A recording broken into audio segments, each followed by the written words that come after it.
اعوذ باللہ من الشیطان الرجیم، بسم اللہ الرحمن الرحیم۔ سورہ مائدہ کی ان 3 آیات میں اللہ تعالیٰ نے بہت ہی اہم پیغام دیا ہے لوگوں کے لیے، اور جو اللہ سے ڈرنے والے ہیں اور جو عقل والے ہیں، علم والے ہیں، تو ان کے لیے بہت ہی اہم پیغام۔ کیا پیغام ہے ان 3 آیات میں؟ پہلی آیت میں تو اللہ تعالیٰ نے کہا ہے کہ اعلموا ان اللہ شدید العقاب وان اللہ غفور الرحیم، یعنی اللہ تعالیٰ کی دونوں صفات کا ذکر کیا۔ پہلے شدید العقاب ہے، وہ بڑا سخت عذاب دینے والا ہے، اور وہ بخشنے والا بھی ہے وہ ان کو جو نیک اعمال کرتے ہیں یا وہ توبہ کرنے والے ہیں، جو استغفار کرنے والے ہیں۔ تو یہ بیان کر کے کہ شدید العقاب ہے اور وہ غفور الرحیم ہے، تو پھر آگے جو ہے وہ فرمایا کہ ما علی الرسول الا البلاغ واللہ یعلم ما تبدون وما تکتمون۔ اے رسول، لوگوں کو بتا دو، ان کو خبردار کر دو کہ رسول پر تو صرف آپ حکم پہنچا دینا ہی ہے۔ حکم یعنی کیا ہے؟ حق قرآن پہنچا دینا ہے، اور قرآن کے احکام لوگوں تک پہنچا دینے ہیں۔ تو اس کے بعد اللہ جانتا ہے، اور اس کے پاس جب حساب کے لیے جاؤ گے تو سب اس کو معلوم ہوگا کہ کس نے کون سا راستہ اختیار کیا، نیکی کا، بھلائی کا یا برائی کا، اور وہاں کچھ چھپا نہیں سکو گے۔ اللہ تعالیٰ کہتا ہے کہ ہر چیز جو ظاہر کام کیے، جو چھپا کے کیے، سب اللہ تعالیٰ اس وقت بتا دے گا انسان کو، اور حساب سامنے آ جائے گا، کوئی چیز چھپی نہیں رہے گی۔ یعنی یہ بھی بڑی سخت تنبیہ ہے۔ اس میں بھی نبی پاک صلی اللہ علیہ وسلم کو فرمایا کہ آپ کا کام تو ان تک پہنچا دینا ہے، قرآن اور احکام جو بھی اللہ تعالیٰ کی وحی سے آئے۔ تو آگے پھر تنبیہ ہے، آگے راستہ انہوں نے دیکھنا ہے کہ کون سا راستہ، اچھائی کا، بھلائی کا راستہ اختیار کرنا ہے یا پھر برائی اور بدی کا راستہ اختیار کرنا ہے۔ اور اس کی آگے تفصیل اس کی جو ہے نا آگے بتا دیا کہ اس کا کیا مطلب ہے اگلی آیت میں، 100 آیت، 100 آیت۔ یہ بہت اہم ہے، بہت اہم ہے۔ یہ ان دونوں کے اوپر کا پھر خلاصہ اس میں ہے کہ ان کا کیا انجام ہے، بھلائی اور برائی کا۔ قُل لا يستوي الخبيث والطيب، اے نبی ان کو بتا دو کہ گندا اور ستھرا برابر نہیں۔ گندا کا مطلب ہے کہ کیونکہ اوپر بات ہو رہی ہے جو حرام چیزیں ہیں، حلال چیزیں ہیں، تو اس کانٹیکسٹ میں، اس تناظر میں تو یہ ہے کہ جو اللہ تعالیٰ نے چیزیں حرام کر دی ہیں ان سے بچو۔ اور اس میں یہ بھی ہے کہ حرام اعمال جو ہیں، حرام صرف کھانے کی حد تک تو نہیں ہے، حرام جو اعمال ہے، جن اعمال سے منع کیا ہے، حرام ہے، حرام رزق ہے، حرام مال کمانا، حرام کھانے کی چیزیں، یہ سب اس میں شامل ہے کہ وہ جو ہے گندے اعمال ہیں، گندا رزق ہے، حرام جو مال کوئی کماتا ہے، تو ان کو شدید تنبیہ کیا، بلکہ دونوں کو الگ الگ 2 گروپ میں اللہ تعالیٰ نے ان ایسے لوگوں کو جو ہے نا 2 گروپس میں کر دیا۔ تو ایک تو وہ ہے جو گندے کو پسند کرتے ہیں، حرام کو پسند کرتے ہیں، حرام کھانے کا ہو یا حرام اعمال ہو اس پہ چلتے ہیں، ان کو پسند کرتے ہیں، یہ شیطان کے راستے پہ چلنا پسند کرتے ہیں، اپنی خواہشات پہ چلنا جو پسند کرتے ہیں۔ ایک گروپ لوگوں کا یہ بیان کر دیا، اور دوسرا وہ جو ستھرا ہے، جو ظاہر سے بھی ستھرے ہیں اور باطن جو ہے ان کا وہ بھی پاکیزہ ہے، یعنی ظاہر اور باطن دونوں جو ہے ان کے ستھرا ہے، پاکیزہ ہے، پاکیزہ چیزیں کھاتے ہیں، حلال چیزیں کھاتے ہیں،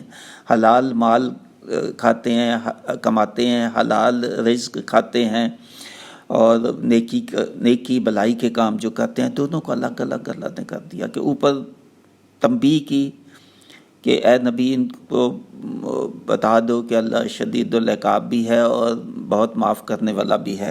اور پھر اس کے بعد یہ بھی بتا دیا آگے تفسیر کہ ان کو تو آپ نے بتا دیا قرآن کیا راستہ سیدھا ہے، اور کیا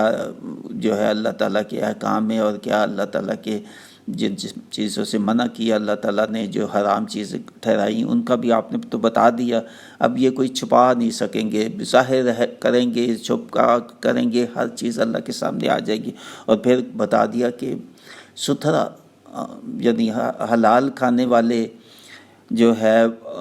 وہ، اور نیک کام کرنے والے، بھلائی کے کام والے، وہ ان کے برابر نہیں ہوں گے۔ جو گندے کام کرتے ہیں، گندا رزق، جو حرام رزق کھاتے ہیں، حرام مال کماتے ہیں، حرام اعمال جن کا اللہ تعالیٰ نے منع کیا ہے، وہ اعمال جو ہے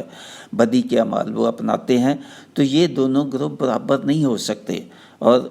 ان کا انجام بھی جو ہے وہ برابر نہیں ہوگا قیامت کے روز، بلکہ دنیا میں بھی۔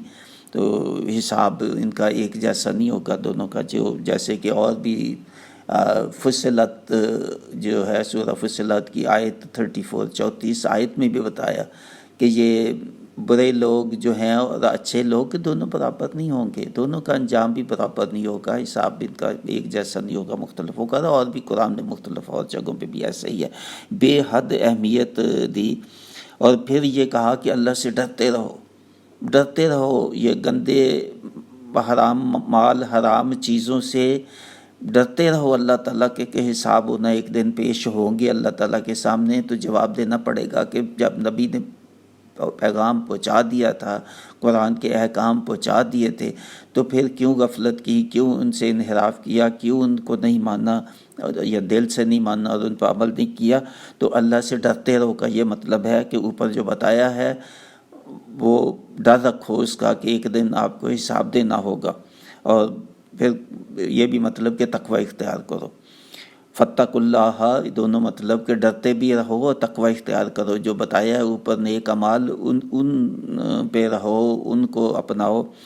اور اگر تمہیں عقل ہے، اگر سوجھ بوجھ، اگر غور کرتے ہو کہ اللہ تعالیٰ کے احکام کی کیا اہمیت ہے، اور ان سے ڈرتے رہتے ہو، ڈرتے رہو ہر وقت، اور یہی ہے فلاح کا راستہ۔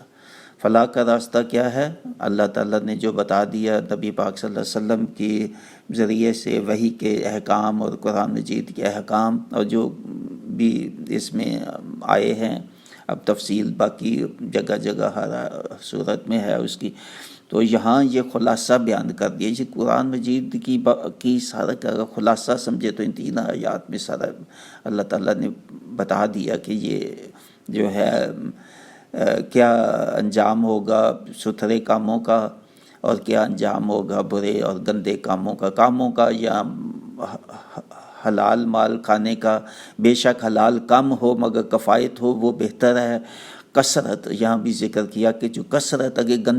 گندی چیزوں کی، گندے رزق کی، حرام مال کی اگر کثرت ہے، مت پسند کرو اس کو، کثرت کو چھوڑ دو۔ کثرت تمہارے لیے فائدہ مند نہیں ہے اگر وہ حلال نہیں ہے یا وہ اچھے اعمال نہیں ہے، اور اپنی خواہشات پہ چل کے کوئی بھی برے اعمال کرتے ہو، ان کی کثرت سے آپ کو نقصان ہی ہوگا، گناہ بڑھیں گے۔ یا جو کثرت والا حرام مال ہے وہ آپ کے لیے مفید نہیں ہوگا، بلکہ کم مال جو حلال ہے، جو نیک اعمال ہیں،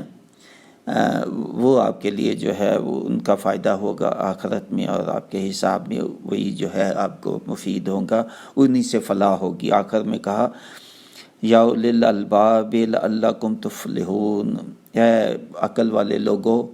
یہی ہے فلاح کا راستہ اگر تم سوچو اور غور کرو۔ بے حد اہم ہے، اللہ تعالیٰ نے بتا دیا کن چیزوں میں فلاح ہے، اور باقی قرآن کا بھی ذکر اور اللہ تعالیٰ کے احکام کا، نبی پاک صلی اللہ علیہ وسلم کو بتا دیا کہ آپ نے تو بتا دیا،